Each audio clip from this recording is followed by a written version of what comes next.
Quiet ceasefires feel more tense than active shelling. With fighting continuing along the Gaza and Lebanon borders, one miscalculation might trigger a wider war that even the UN or regional mediators cannot stop from spreading across the Middle East.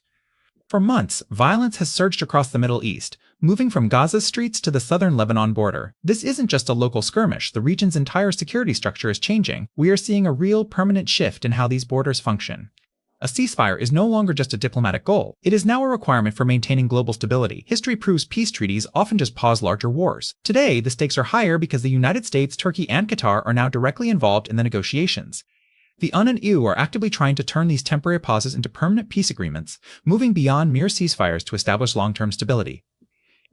Watching how specific world leaders react is how we predict if this tension settles down or turns into a full-scale regional war. Negotiators discussing the Gaza ceasefire are currently caught between small signs of progress and intense, ongoing distrust. Global leaders say Gaza ceasefire talks are moving forward, crediting mediators for their work in keeping the recent negotiations alive. Turkish, Qatari, and Egyptian diplomats work directly to get both sides negotiating, employing intensive diplomatic pressure to facilitate these critical discussions. This isn't just a humanitarian gesture, it is a strategic move to stop a wider Middle Eastern war. Ankara is using calculated diplomatic pressure. Turkish Foreign Minister Hakan Fidan stated that the ceasefire agreement is a necessary step toward regional stability and ending the current hostilities. He argued that Turkey only supports a two-state solution to finally end the long-standing Israel-Palestine conflict and achieve lasting regional stability. Turkey uses the ceasefire to stop regional collapse, but the core political struggle hasn't actually been settled yet, leaving the underlying tensions unresolved. Qatar is also central here. Acting as a lead mediator, Prime Minister Sheikh Mohammed bin Abdurrahman Al Thani has frequently warned that the current peace remains incredibly fragile. He urged people in Gaza to stay calm before the agreement's implementation dates arrived, attempting to prevent further unrest during the transition. Qatar sees the ceasefire as only one step forward. Officials insist that all agreement terms must be strictly followed to prevent the fighting from starting up again and ruining any progress made. Lebanon is becoming a volatile secondary front. The current ceasefire line shows a massive gap between diplomatic optimism and the reality on the ground. While us mediators and regional actors negotiate, the border remains unstable and dangerous for those living there. Diplomats are drafting ceasefire texts. In Beirut, people are waiting to see if these talks actually change anything. Lebanese officials hesitate, wary of broken promises and current doubts about border security or how Resolution 71 will actually be enforced on the ground.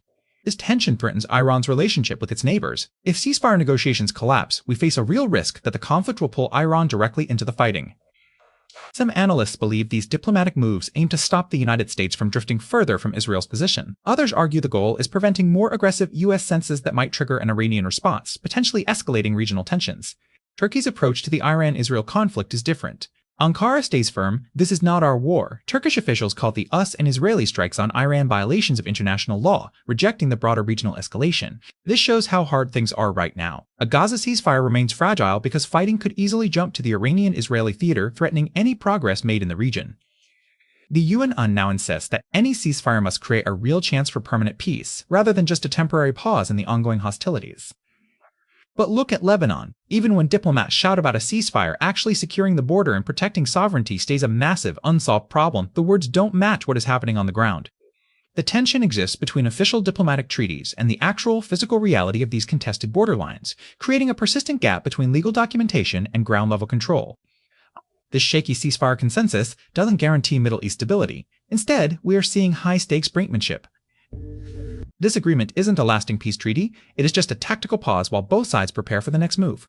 A new global power balance is forming, similar to the massive geopolitical shifts seen following the World Wars. This redistribution of influence happens through intense direct diplomatic negotiations and increasing military pressure. The contest is the amenity Qatar, a bombai. The real danger is the second-order effects. If the Lebanon ceasefire fails, Iran and Israel might enter a direct conflict. This would crash global energy markets and break existing security alliances. We are seeing a massive geopolitical shift happen right now.